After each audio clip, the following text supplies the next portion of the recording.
Election ఆఫీసర్ని కలిసి ఇదే బత్తుల బలరామకృష్ణ గారు ఈ నియోజకవర్గంలో 20,000 ఓట్లు ఫేక్ ఓట్లు ఉన్నాయి అని చెప్పి ఒక కంప్లైంట్ ఇవ్వడం జరిగింది.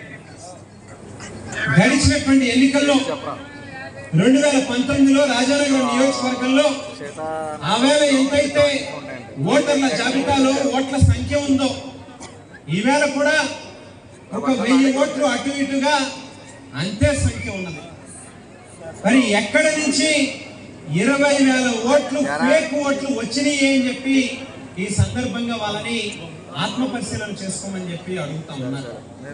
బహుశా రాజకీయ పరమైనటువంటి ఆలోచన కానీ అవగాహన కానీ లేనటువంటి వ్యక్తులు రాజకీయాల్లోకి వస్తే ఇదే మాదిరిగా మాట్లాడతారు అని చెప్పి భావించాల్సినటువంటి అవసరం ఉంది. లేని పక్షంలో రేపు వచ్చే మే 13వ తారీఖు నాడు పోలింగ్ లో స్పష్టంగా ఫ్యాన్ గాలి చాలా హై స్పీడ్ లో వీగిపోతా ఉంది అనేటువంటిది కారణాలు వెతుక్కుంటా ఉన్నారు వాళ్ళ ఓటమికి అని చెప్పి సందర్భంగా తెలియజేస్తా ఉన్నారు. లేకపోతే 20,000 ఓట్లు ఫేక్ ఓట్లు ఎక్కడి నుంచి వస్తాయి అని చెప్పి ఈ సందర్భంగా అడుగుతా ఉన్నా. లేదు అని అంటే బహుశా వాళ్ళు చేస్తా ఉన్నటువంటి నీచమైనటువంటి పనులు ఏదైతే బత్తుల బలరామకృష్ణ గారి యొక్క చరిత్రని వెనక్కి తిరిగి చూస్తే బాటా షోరూమ్ లో విజయవాడ నగరంలో చేసినటువంటి దొంగతనాల దగ్గర నుంచి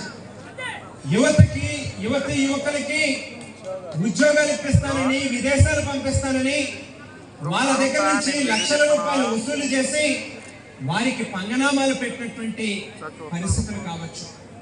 లేకపోతే ఎవరైతే సెక్యూరిటీ ఏజెన్సీలో కన్సల్టెన్సీలో ఈ పెద్ద మనిషికి ఒక సెక్యూరిటీ గార్డ్గా ఉద్యోగం ఇస్తే వాళ్ళ ఆస్తులు లాక్కుని ఆ యజమానులుగా ఉన్నటువంటి బ్రాహ్మణులని వాళ్ళని అంతమందించి ఆ భార్యాభర్తల్ని ఇద్దరిని కూడా పూర్తిగా సస్పెక్టెడ్ డెత్ కింద వాళ్ళు ఎవరైతే చనిపోయారో వాళ్ళకి వారసులు లేనటువంటి కారణంగా వాళ్ళ ఆస్తులు లాక్కున్నటువంటి కార్యక్రమం దగ్గర నుంచి ఇంకా వెనక్కి తిరిగి చూస్తే బహుశా ఎన్నికల నామినేషన్ల ప్రక్రియ పూర్తయిన తర్వాత మీ అందరి దగ్గర కూడా స్పష్టమైనటువంటి ఆధారాలతో చూపిస్తారు.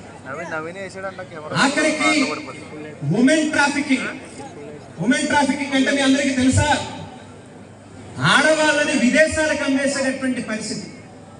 అటువంటి కేసులు కూడా ఈ పెద్ద మనుషులు ఇద్దరి మీద, ఒక్క బత్తుల బలరామకృష్ణ గారి మీద మాత్రమే కాదు, ఆయన భార్య మీద సైతం ఆడపిల్లల్ని విదేశాలు అమ్మేశారనేటువంటి కేసులు కూడా వీళ్ళ మీద ఉన్నటువంటి పరిస్థితి.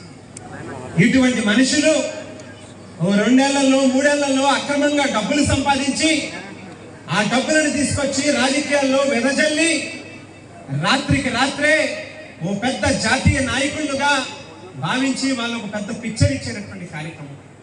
సోషల్ మీడియాకి 1 కోటి రూపాయలు ఖర్చు పెడతారు, అందులో పొగిడించుకునేటటువంటి కార్యక్రమం చేస్తారు. ప్రతి వీధికి ఒక ఫ్లెక్సీని కడతారు, ఇంకా అంత కాదు ఇంత కాదని చెప్పి వాళ్ళ గురించి వాళ్ళు పొగుడుకునేటటువంటి కార్యక్రమం చేస్తారు.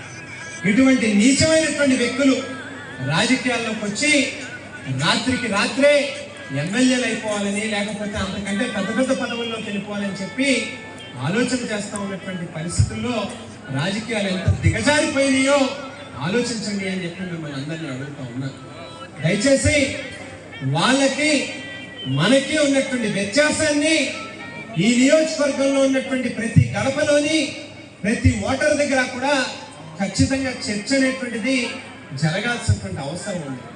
నిజంగానే బత్తుల బలరామకృష్ణ అనేటువంటి వ్యక్తి ఒక క్యారెక్టర్ ఉన్నవాడు, కాస్త ప్రజాకర్షణ ఉన్నటువంటి వ్యక్తి, రేపు గెలిచేటటువంటి అవకాశం ఉంది అని పరిస్థితి ఉంటే గనక దాసన్న లాంటి ఓ ముఖ్యమైనటువంటి ఒక కీలకమైనటువంటి తెలుగుదేశం పార్టీకి సంబంధించినటువంటి నాయకుడు ఈవేళ ఈ మండలంలో ప్రతి గ్రామం నుంచి కూడా పెద్ద ఎత్తున తెలుగుదేశం పార్టీ క్యాడర్ని మన పార్టీలోకి తీసుకొచ్చి జాయిన్ అయినటువంటి కార్యక్రమం ఎందుకు ఆలోచన చేస్తారనేటువంటి మాటలు కూడా ఆలోచించండి అని చెప్పి మిమ్మల్ని అందరినీ కూడా కోరుతా ఉన్నా. అయితే కేవలం మన చేతుల్లో ఉంది. ఈ 23 రోజులు కూడా మీ అందరి విలువైనటువంటి సమయాన్ని పార్టీ కోసం కేటాయించి కేవలం గెలుపు మాత్రమే కాదు మన లక్ష్యం, భారీ మెజారిటీ దిశగా అడుగులు వేయాల్సినటువంటి అవసరం ఉంది. ప్రతి కార్యకర్త కూడా ఖచ్చితంగా రాబోయేటటువంటి 23 రోజులు పూర్తిగా మీ సమయాన్ని పార్టీ కోసం కేటాయించి ఓటర్ దగ్గరికి వెళ్ళి వాళ్ళని పోలింగ్ బూత్ దగ్గరికి తీసుకొచ్చి ఓటేయించుకునేటటువంటి కార్యక్రమం చేస్తే చాలు. ప్రతి ఓటరు కూడా ఈవేళ మనల్ని ఆశీర్వదించడానికి సిద్ధంగా ఉన్నారనేటువంటి మాటని ఈ సందర్భంగా మీ అందరికీ తెలియజేస్తూ, బైరాజు ప్రసాద్ రాజ్ అంకులు మా నాన్నగారికి అత్యంత ఆప్తులు, ఆత్మీయులు, ఏదైతే మా కుటుంబానికి కష్టకాలంలో మమ్మల్ని చేపట్టుకుని నడిపించారు. ఎప్పుడైనా ఎవరైనా మా విషయంలో తప్పు చేసినా పొరపాటు చేసినా ఆయన ఆవేశం కట్టలు తెంచుకుని వస్తుంది. గడిచినటువంటి కాలంలో మీ అందరూ చూశారు, ఇదే సీతానగరంలో ఒక ఇన్సిడెంట్ జరిగింది. ఎవరైతే ఒక దీపక్ అనేటువంటి ఒక లెక్చరరు అతను చేసినటువంటి పాపాలకి, చేసినటువంటి తప్పులకి తిరిగి మళ్ళీ వైఎస్ఆర్ కాంగ్రెస్ పార్టీలో నన్ను నిందించేటటువంటి ప్రయత్నం చేస్తా ఉన్నటువంటి సందర్భంలో ఆయన తిరగబడినటువంటి పరిస్థితి.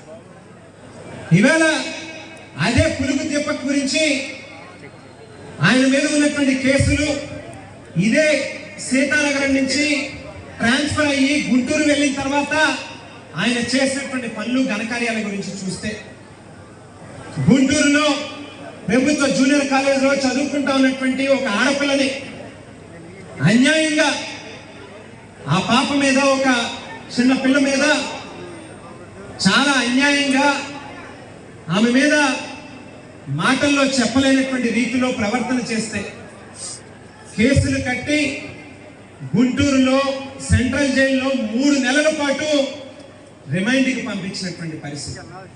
అంటే ఎప్పుడైనా జక్కంపూడి కుటుంబం కానీ, లేకపోతే నాన్నగారితో అత్యంత ఆత్మీయులుగా రాజకీయ ప్రస్థానంలో సుదీర్ఘకాలం ప్రయాణించినటువంటి వ్యక్తులు కానీ, బైరాజు ప్రసాద్ రాజ్ అంకుల్ లాంటి వాళ్ళు ఎవరైనా ఒక వ్యక్తి మీద తిరగబడ్డారని అంటే ఖచ్చితంగా అవతల వ్యక్తి తాలూకా క్యారెక్టర్ చెడ్డది అయినప్పుడు మాత్రమే తిరగబడతారు తప్పితే ఎప్పుడు కూడా అన్యాయంగా మరొకరి మీదకి మాత్రం వెళ్ళేటటువంటి పరిస్థితి ఉండదు. ఈవేళ మరి నాన్నగారు చనిపోయిన తర్వాత రాజంకుల్ లాంటి పెద్దవాళ్ళు మమ్మల్ని చేపట్టుకుని ముందుకు నడిపిస్తూ ఉన్నారు. ఈ మండలంలో కూడా స్టీరింగ్ కమిటీ సభ్యులు కానీ, మన పార్టీ కార్యకర్తలు కానీ, నాయకులు కానీ మీ అందరి తాలూకా కష్టం, శ్రమతోనే 2019 ఎన్నికల్లో 32,000 ఓట్ల మెజారిటీతో నేను గెలుపొందాను. ఈవేళ మరొకసారి మిమ్మల్ని అందరినీ కూడా అడుగుతా ఉన్నా, ఈ 23 రోజుల పాటు మీ అందరి కష్టాన్ని, మీ అందరి శ్రమని నా కోసం, పార్టీ కోసం కేటాయించి పనిచేయండి. మళ్ళీ తిరిగి 5 ఏళ్ల పాటు అమ్మ, నేను, తమ్ముడు